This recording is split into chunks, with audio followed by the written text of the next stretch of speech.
Hi, I'm Gerald White with the New Orleans Loving Festival, and I'm here today with producer-director Jeff Chiba Stearns, and we're going to be screening his amazing film, One Big Hapa Family, in just a few minutes. But before we do that, I wanted to have a short conversation with Jeff and get some information about his film. So I know that you've only been in New Orleans for a little bit of, almost a day. One day. Yeah. But I'm wondering, give us your impressions of the city. Is it what you thought it was? Oh yeah, I think I've always wanted to come to New Orleans because there's, from what you see on TV, it just seems like a really fun city, great vibe.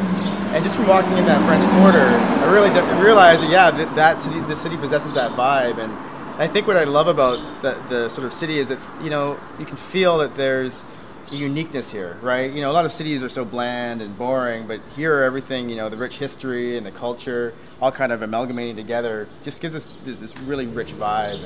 And I like that sort of, the vibrancy of the city like that. So. Well, great. We're so happy to have you here. Why don't you tell us a little bit about your inspiration for the film One Big Hapa Family? Right. So One Big Hapa Family, it's been about a 4-year journey for me. It came about in 2006 when I was at the Koga family reunion, which is the Japanese Canadian side of my family.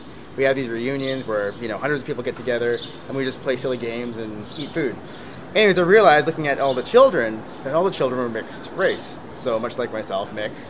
And realizing that everyone after my grandparents' generation had married interracially. So had married someone outside the Japanese community.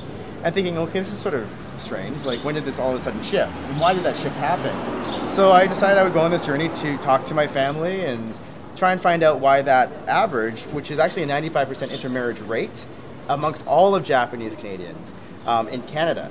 And so that's almost 100%. So it's not just our family that has intermarried, it's the rest of the Japanese Canadians in Canada that have also intermarried. So yeah, basically that was the inspiration to go and find out why, right? And then how did the children perceive their unique multi-ethnic background as well?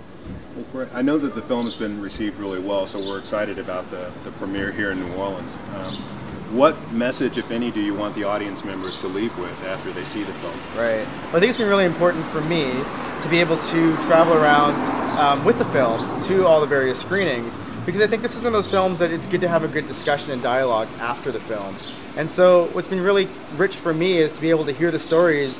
It's almost the Q&As don't become Q&As, they become kind of like people sharing their stories that they've experienced or people they know who also had similar experiences. So it becomes more of a discussion and dialogue. And I think that discussion and dialogue, it really makes me happy when families go home and a family might email me, this mother might email me and say, well, my daughter, who's 16, and my son, who's 14, haven't spoken to me in like 2 years, but for the first time, on our car ride home, for half an hour we talked about their identity and how they saw themselves as being mixed, right, or being blended, and that just has never happened. So this film incites dialogue, and that's all I could really hope for with this documentary. Now I understand that you got a new film project that you're working on as well. Yeah. So can you tell us a little bit about that? Yeah, I've got a few feature docs up my sleeve, and they're both on multi-ethnic identity and looking at that sort of similar topic. Because what I've realized is that there is a thirst for this kind of media for people who are mixed, and as we become more of a society that is mixed, we are actually, thirsting for this stuff. So the first documentary I'm going to start directing is about people who are mixed race who have leukemia and are looking for bone marrow donors. And what we're realizing, it's becoming much more difficult for these donors, not for the donors, but for these recipients to find donors because the DNA has to match up. So if you're really mixed and blended, there's not enough mixed people on the donor registry for people to look for donors. And so what we're trying to do is create more awareness and hopefully get more mixed race individuals to join the bone marrow registry so that it sort of creates an easier time for people who need transplants if there is more people on this bone marrow list. Are you working with any particular group in producing the film? Yeah, we're working with a group in LA called Mixed Marrow. Okay. And they were really instrumental in sort of like approaching me with the topic, because that was something I didn't really even know that much about either. I didn't really realize that if you're mixed, it's harder for you to find a donor, right? But it is. And so they kind of brought that attention to my attention. And so we've been really sort of going on this sort of like, we're moving the project forward and finding some participants. And it's, it's going to be a really emotional journey, but I think at the same time, it's really good to document this in this time and age when you look at after the census in the U.S., like there's a 50% increase in mixed people in the U.S. And it's going to continue and continue and continue to keep,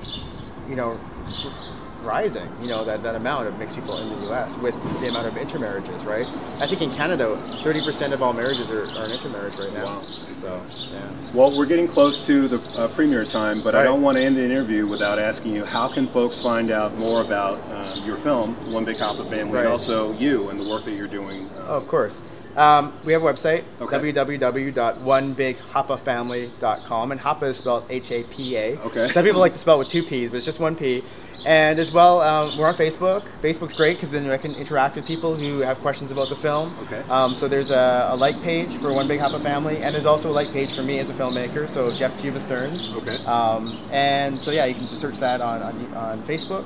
And as well, Mixed Match, which is the next documentary. We've got a Facebook page for that right now, and we're developing a website. So yeah, keep an eye on that. But I'd say, yeah, Facebook, www.facebook.com/Chiba Stearns is where you'll find my page, and that's where I send most of the updates out of. So. Well, great. Well, we'll certainly be following you in New Orleans, and thanks again for coming out to support the New Orleans Loving Festival. Awesome. Thanks for having me out.